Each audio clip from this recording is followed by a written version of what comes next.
نحمده ونصلي على رسوله الكريم اما بعد. قدرمنو اوریدونکو، د حضرت عمر رضی الله عنه د سیرت مبارک اتمه برخه نن تاسو ته وړاندې کوو په توفیق سره د الله جل جلاله. لیکوال او ترتیب کوونکی مولانا حبل الله المتین، ویناوال مولوی عبید الله. عمر رضی الله عنه د ابو بکر رضی الله عنه څخه وروسته خلیفه سو. صحابه کرامو به ورته خلیفة رسول الله ویل، یعنی د خدای د رسول صلی الله علیه وسلم د خلیفه. خو بعضی صحابه کرامو ته دا پوښتنه پیدا سوه چې بل څوک چې خلیفه کیږي نو دا د خلیفه نوم به ډیر اوږد سي. نو ټولو فیصله وکړه چې موږ مؤمنان یو او عمر رضی الله عنه مو امیر دی، نو امیر المؤمنین به ورته وایو. نو له دې وروسته اول نوم سو چې عمر رضی الله عنه ته ورکول سو. د عمر رضی الله عنه په ګوته یوه ګوتمۍ وه، پر هغې لیکل سوي وه چې ترجمه یې دا ده: مرګ تر ټولو غوره او ښه واعظ دی. او عمر رضی الله عنه به همیشه خلکو ته ویل چې تاسو تر ټولو ذلیل خلک وئ چې بوتانو ته به مو عبادت کوئ، الله جل جلاله درته رسول راولیږئ، ورباندې عزتمن سوئ. رسول الله صلی الله علیه وسلم فرمایلی عمر رضی الله عنه د جنتیانو رڼا ده په جنت کې. په بل حدیث شریف کې راغلی د حجة الوداع په ورځ رسول الله صلی الله علیه وسلم وفرمایل الله تعالی د عرفات په ورځ په ټولو مسلمانانو فخر کوي، خو په عمر رضی الله عنه خاص فخر کوي. په بل حدیث شریف کې ابو بکر رضی الله عنه فرمایلی چې ما د رسول الله صلی الله علیه وسلم څخه اوریدلی دي چې که زما وروسته نبی راتللی نو عمر رضی الله عنه به وایي. او په بل حدیث شریف کې دی چې رسول الله صلی الله علیه وسلم فرمایلی تر عمر رضی الله عنه پر بهتر سړي لمر نه دی راختلی، یعنی بل بهتر په دنیا کې تر عمر رضی الله عنه نسته. نو د دغو مخکنیو حدیثو څخه د عمر رضی الله عنه بهتروالی معلوم سو. قدرمنو اوریدونکو، عمر رضی الله عنه فرمایلی قسم په خدای زه د دین په کار کې تر کوچو زیات نرم یم. د عمر رضی الله عنه د ډیرې مینې په خاطر چې د دین سره یې درلوده او د خدای جل جلاله له ویرې د شپې گشت او د خپل رعیت احوال معلومول خپل عادت ګرځولې وه، یوه شپه په همدې خاطر د کوره ووتی. د مدینې په کوڅو کې ګرځېدی چې په یو کور کې یې د ماشومانو ژړا او اوازونه واورېدل.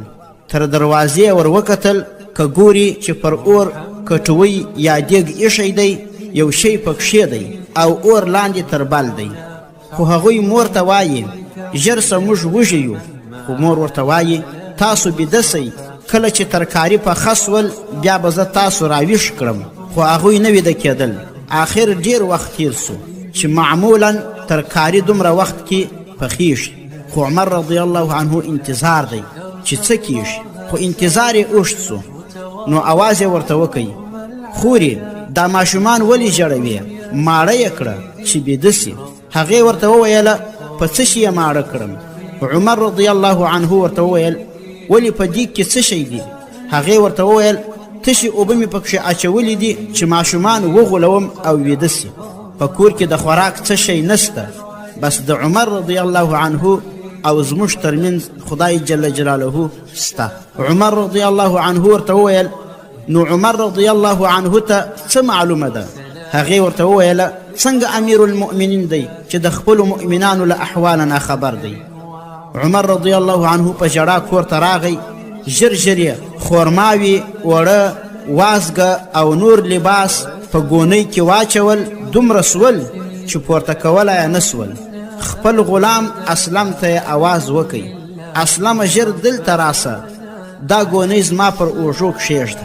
اسلم په منډه راغی، ورته ویې ویله نه امیر المؤمنینه زه د څه لپاره یم، امر کوه چیرې یې یوسم.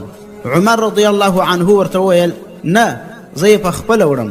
آیا ته الله جل جلاله ته د عمر لخوا نه جواب ویلی سي، نو اسلم ګونۍ ورپشا کړل او هغه کور ته ورغی. غږ یې ورته وکړي، خوري لږ د خوړلو شیان مې راوړي دي، زه درتللی سم؟ هغې ورته وویله ولې نه وروره راسه. عمر رضی الله عنه دننه ورغی او په هماغه دیګ کې یې وازګه، وړه او خورما واچول او په خپله لګیا سو اور ورپسې بلوي.